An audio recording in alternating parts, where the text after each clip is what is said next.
இருக்கும்னு தான் நினைப்பாங்க. இந்த மாதிரி மேடமோட நான் இவ்வளவு நாள் இருந்திருக்கேன்னு நினைச்சா எனக்கு அசிங்கமா இருக்கு. இப்ப ஒரு பொண்ணு இருப்பாங்க. சுபியண்ணா, என்ன தனியா புலம்பிட்டு இருக்கீங்க?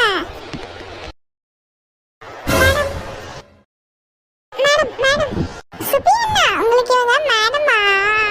எங்க ஸ்கூல் மேடம் தான் இருக்காங்களே, கொஞ்சம் கூட சிரிச்சு பேச மாட்டாங்க. ஆனா அக்கா என்கிட்ட நல்லா சிரிச்சு பேசினாங்களே.